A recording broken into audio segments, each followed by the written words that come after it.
again, friends. This is AlaskaCraftyGalVictoria here. I'm sitting here and I was so excited to go through the fabric that my friend Barbara recently sent me in Happy Mail on a large scale video. I will link that somewhere here if you are interested in watching that, if you missed it. Regardless, she sent me a bunch of fabric and I've just been itching to go through it. So I pulled out a bunch of my scraps, things like this.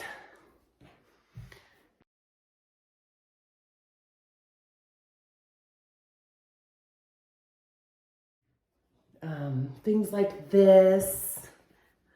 And I just started going through the fabric she sent me. There was a few pieces in there that I was really excited to work with right away. Well, I needed something for Easter. I don't have very many Easter-ish looking decorations, and I wanted to make something for an area in the house.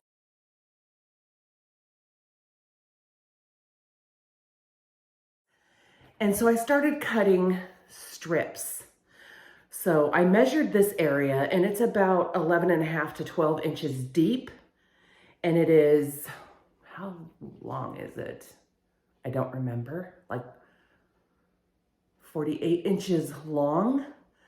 And I wanted this to be, this project to be a little bit longer because I wanted some overhang. So I started cutting a bunch of strips that are 11.5 by 2.5 inches wide. So you could use jelly roll strips for this project. It's a great way to use up those scrap jelly rolls that you have laying around, because I know we all got them. If you don't have jelly rolls, that's fine. Just take your pieces of fabric. Like I took this print that my friend Barbara sent me and I just cut 2.5 inch strips. I took this, I've already cut it. I took this fabric that my friend Barbara sent me and cut 2.5 inch strips. And oh no, my neighbor's starting to do something super loud. So I might have to do a voiceover for the rest of this video. Sorry about that. But I'm gonna go ahead and, oh yeah, this fabric my friend Barbara sent me, I just cut a bunch of 2.5 inch strips. You get the gist. And this is a super easy beginner sewing, fast project. It's only probably gonna take a couple hours. And I'm gonna have something super cute for Easter. All right, let's get started, shall we? So here's all the 2.5 inch strips that I cut, kind of in the arrangement of the order that I thought would look good. I just love them. So I took measurements of the area that I wanted this specific project for, and I was originally going to cut them at 11.25 inches tall, but I wound up cutting them at 11.5 inches tall because I wanted a little bit of wiggle room when it came down to trimming the final product.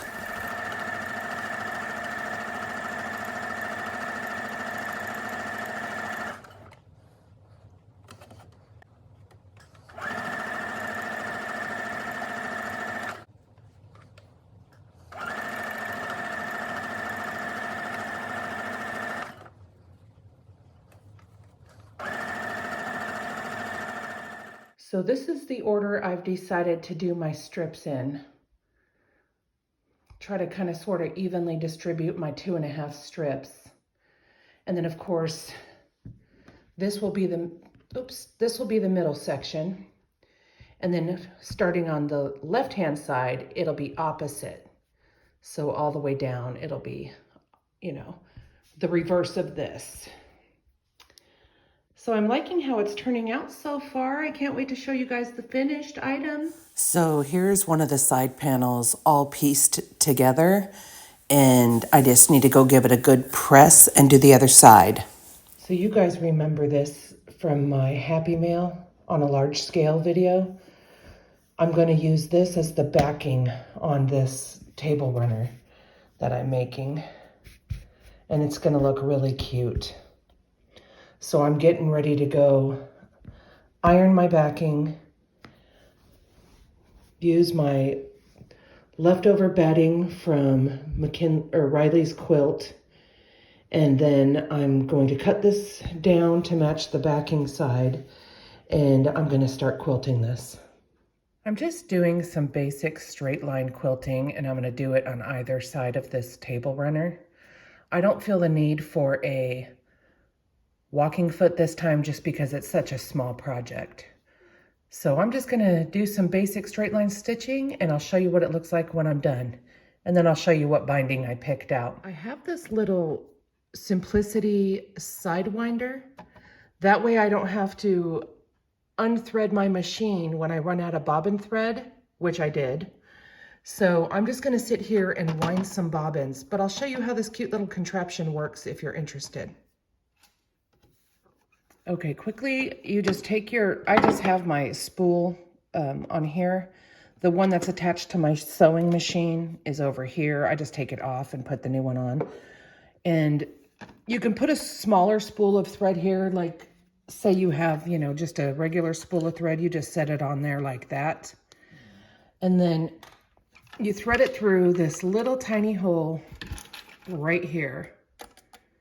I don't know if you could see that, I'll zoom in a little bit, but you thread it through this little hole. You bring it around this tension knob. You put it onto your bobbin, and then you just press this button and it winds it to I think, the perfect size. What I love most about it is you don't have to rethread your machine. It's super easy.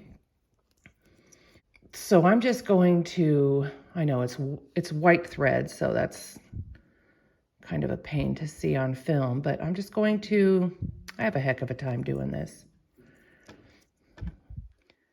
Just going to go ahead and rethread some bobbins. You place them on the little whirligig. I pull out a good amount just to kind of, because once you close this, there's a little lever here that goes back and forth. You put it up against the bobbin because A, it holds the thread, and B, it tells when it pushes all the way out like that, that's when the machine shuts off automatically. So this little red button here, and you just go. I like to cut that little tiny, because I cut it so long. But it's really nice. I can wind, I usually fill this little bobbin case here.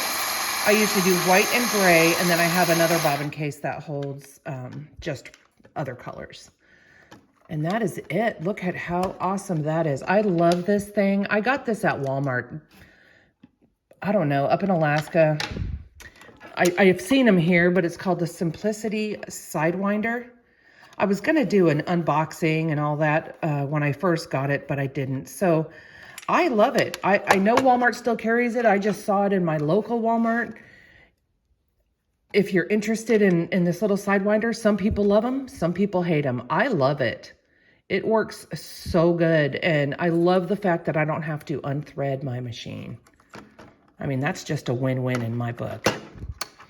And it's that simple, friends. So I'm going to sit here and wind up some bobbins and get back to quilting.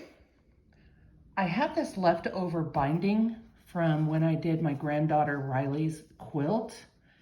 And I'm thinking of using up the rest on this that I'm making here. I know it's not a perfect match, but it doesn't look bad if I just, you know, have a little, it's kind of Eastery. All I would need is one more strip to complete around. I already measured that piece there because I cut it too big. So I am thinking of just using up the rest of this binding that I used on my granddaughter's quilt, like I said. So I'm gonna go ahead and cut one more strip out of the yardage that I have here, because that's all I need. I'll attach it, and then I'm gonna attach the binding, and this project will be done. I am attaching the binding now, and I am on the home stretch of completing this cute little project, and I can't wait to show you when it's done. It is turning out so cute. What do you guys think of that? It's so cute. I love all the prints together. I love that little bunny panel piece in the center. And I tried to kind of draw colors from obviously this bunny panel, like the aquas, purples, and pinks. And of course you got to have some chocolate bunnies in there, right? But these fabrics just work so well together. I love it. I love it. It makes my heart happy. And then on the back, I just used that pink gingham that she sent me. It's so cute. I knew as soon as I saw this pink gingham, oops, I got a thread. Of course I have a thread. I knew as soon as I saw this pink gingham, I was like, that screams Easter project. I just love it. It was so quick and easy. I didn't do any fancy quilting. Of course, I did my favorite, the serpentine stitch here. I don't know if you can see that. And then I did, as usual, you can see it better on the back. I just did the serpentine across the bunny panel. And then I just went down either side of the piecing of the strips. And I had enough batting from the quilt I made my granddaughter.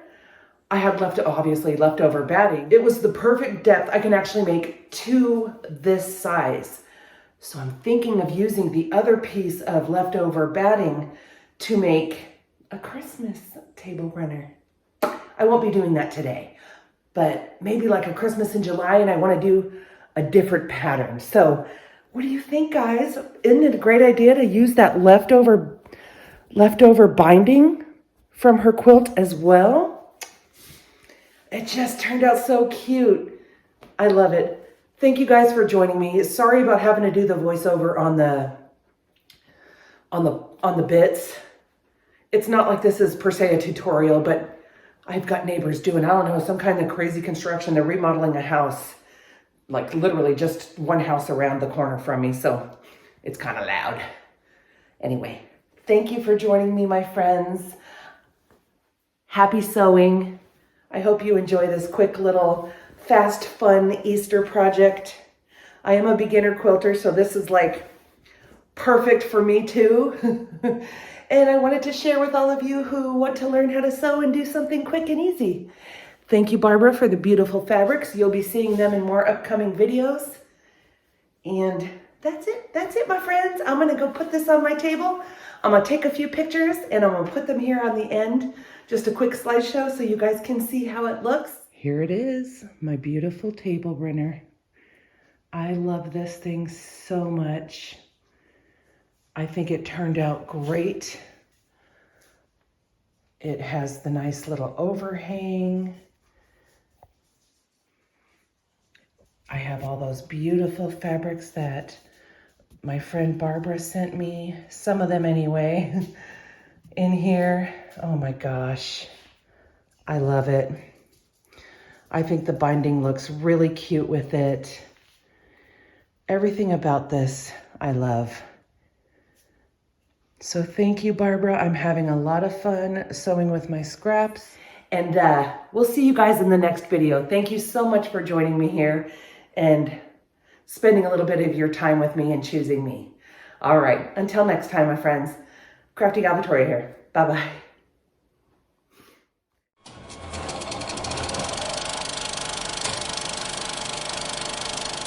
It was the perfect depth. Almost sneezed there.